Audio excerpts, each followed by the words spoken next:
ir tā, ka mums, protams, ļoti patīk tas, ko mēs darām, bet tik brīdim ir jāatpūšās. Un viena no lietām, kas mums ļoti patīk, ir Baltijas apskats, Baltijas ceļš. Un ar to mēs arī sāksim. Baltijas ceļš.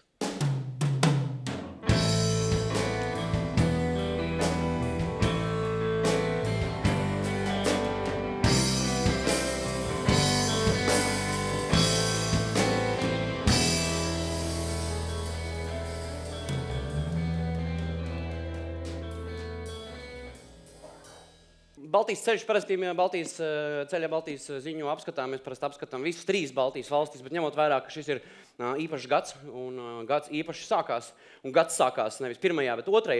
janvārī, un gads sākās ar to, ka Ilves Ievu aprecēja.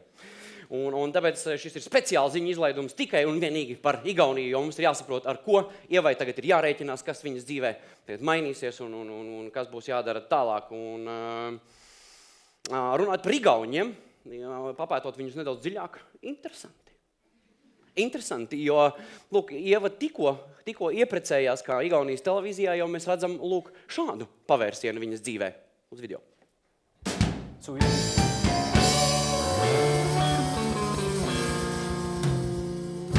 Ja mēs sakām mūsu pirmā lēdī, tas nozīmē, ka daļēji jūs piederat arī mums. Tas nav tikai privāts jautājums. It's not just a private issue.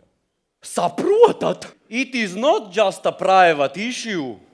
Ja jūs aprecēties ar Igaunijas prezidentu, jūs aprecējāties ar visu Igauniju. Jo tagad Ieva jau pieder viņiem visiem. Tas ir negaidīts, tas ir pavisam negaidīts pavērsiens. Bet, lai kā Ieva ieprecējusies Igaunijā un jāsaprot, kas tas tāds ir, jo Igaunija nav tikai Skype, kā varētu likties. Pirmkārt, kas ir tās lietas, ar ko ir jārēķinās tajā brīdī, kad tu tagad esi Igaunijas, pilnīgi oficiāli Igaunijas sastāvdaļa, ir tas, ka tavu kāzu video liks ik pa brīdim kaut kur ziņu portālos, un tam video liks klāt ļoti interesantu mūziku, kā ir izdarījuši Delfi. Acīm redzot, tas viņiem asociējās ar tādu Igauņu folkloras gabalu. Lūk, šādi Delfi atspoguļoja Ilvesa un Ievas kāzas.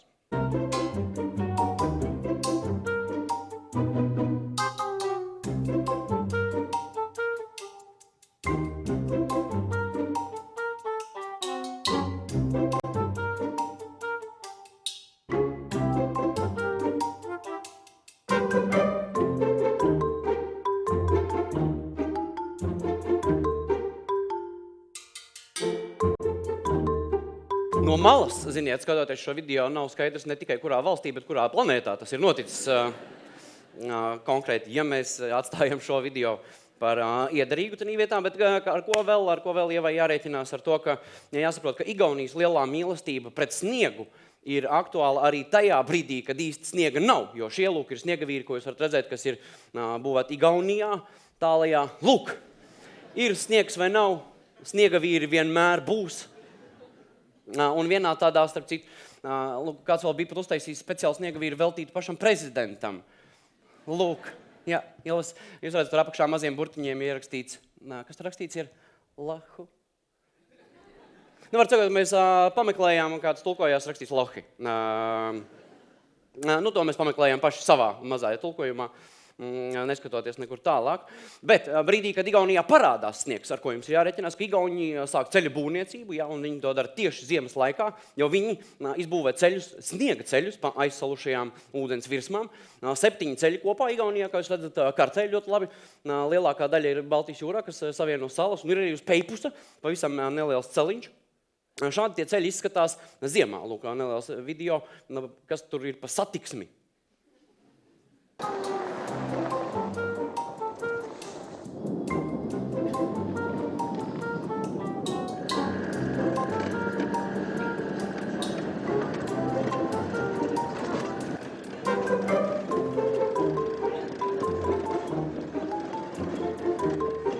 Tā tie ceļi izskatās ziemā, kā jūs tikko labi redzējāt, bet tuvojoties pavasarim, situācija strauji mainās, un ceļa situācija izskatās aptuveni šāda. Jo pavasaris nenāk viens, un starp citu, viena liela problēma, ar ko Igauni saskarās, ir tas, ka daudzi autovadītāji, kas šos ceļus izmanto, sūdzās par to, ka ļoti slīd, un tāpēc viņi sāk kaisīt ar sāli. Visdrīzāk. Vēl viena lieta, ar ko jums jārēķinās, ja jūs pēkšņi kļūstat par Igauni, ka nauda Igaunijā ir jāizņem ziemas laikā šādi. Es redzu, ar sniegu problēma nav. Tā ir viena versija. Otra versija, kas ienāca prātā, iespējams, tas ir domāts rūķiem. Ja jau Somija ir pavisam netālu, kura mīt Ziemassvētku vecītes, un arī rūķi ir turpat, un iespējams, lai arī viņi tiek pie naudas, bankomāti ir novietoti zemāk. Ar ko vēl Ievai jārēķinās, ka būs jāmācās arī igauņu valoda, jo kā tad viņa kā valsts pirmā lēdija varēs komunicēt, ja viņi nerunā igauņu valodā, un šeit neliels igauņu valodas apmācības video. Lūdzu. Estonian language? We're learning Estonian language. Can you help us? Yeah. How do you say 12 months in Estonian? 12 kuud. Sorry? 12 kuud. Ah, okay. That's good. One more time. Sorry, I'm a bit hard of hearing. 12 12. 12 kuud. Do they? Kuud. Oh, good. 12 gud, kā saka. 12 gud, jeb citiem vārdiem sakot, gads. Jeb 12 mēneši.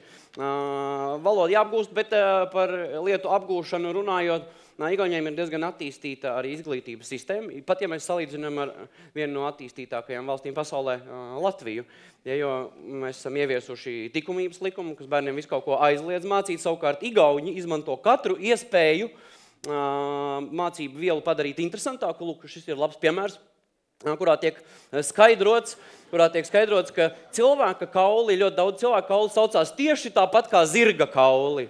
Ja, attiecīgi. Video, kā jūs redzat, izvēlēts ir absolūti perfekti, un es domāju, ka bērniem ir pilnībā skaidrs, gan kā kauli saucās, gan no kurienes, lai vai kā. Es domāju, daudz lietas ir skaidras, un galvenais jau, kas ir jāpanāk skolā, lai bērni jautā, lai viņi uzdod jautājumus. Un šeit nav tā, ka viss ir viennozīmīgi. Vēl, kā mēs saprotam, Ievai jārēķinās ar to, ka Ilves ir arī armijas virspavēlnieks kara gadījumā, un šādi izskatās Igauņu armijas, kas saka, apmācību programma.